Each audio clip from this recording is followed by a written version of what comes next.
Witam Was pięknie. Posłuchajcie coś o śmierguście.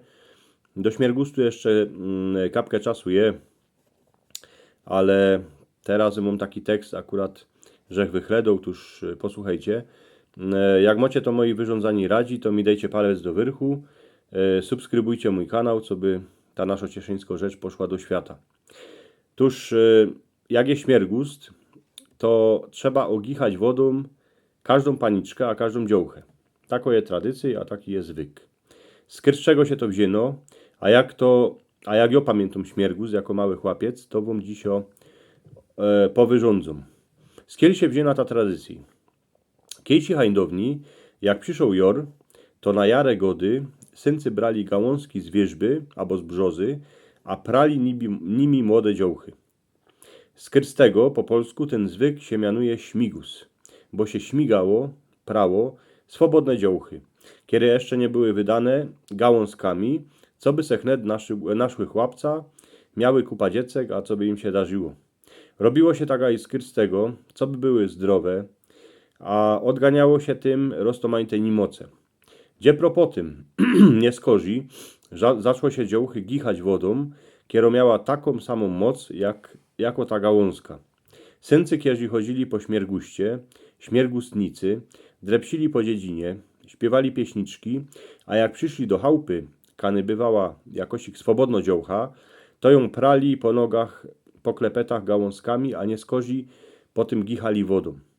Dziołcha musiała być cało mokro, tuż bywało a i tak, że ją wciepali baj do troków, a całą ją wyczochtali we wodzie.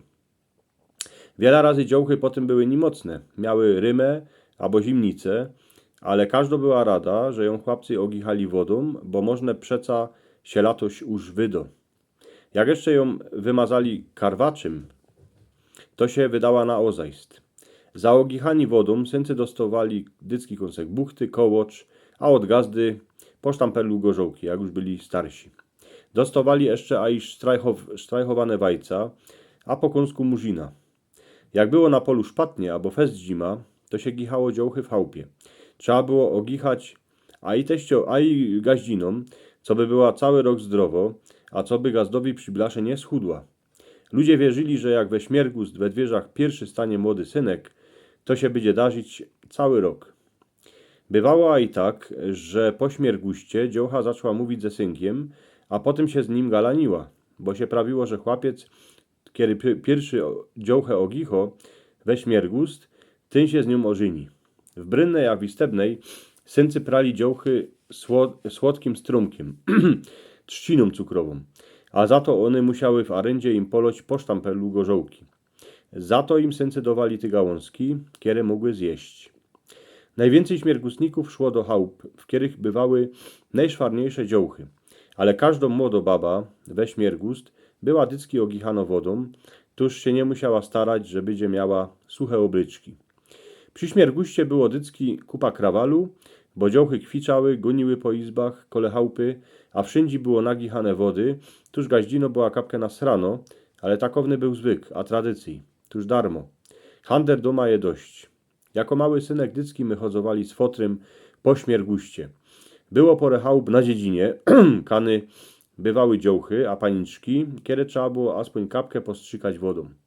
W jednej kapsie żech miał dycki takowne plastikowe wajco, a w drugiej wodę z perfumem, kiedy szumnie wuniął. Dziołchy żech gichał tym wajcem, a jak chybiło wody, to dycki ją szło nabrać oto kańsikej z lawora albo z kranu. Ale starsze paniczki, a stare ciotki też trzeba było przeca poloć, ale opaternie, co by potem na drugi dzień nie miały rymy. Tuż dycki żech ich kapkę polął tą drugą flaszeczką z woniawym perfumem. Za to, że przyszł po śmierguście, dostał od dziołch bombony, a od paniczek jakiś grejcar, a mój foter dycki sztamper do gorzołki. Wieczór pamiętam, że się szło na muzykę, na którym się prawiło śmiergustówka. Hańdowni po śmierguście we wtorek był babski gniew, albo babski śmiergust. W ten czas to dziołchy a paniczki gichały wodą chłopów, a chłopców, ale eny tych, z którymi bywały na każdo w chałupie.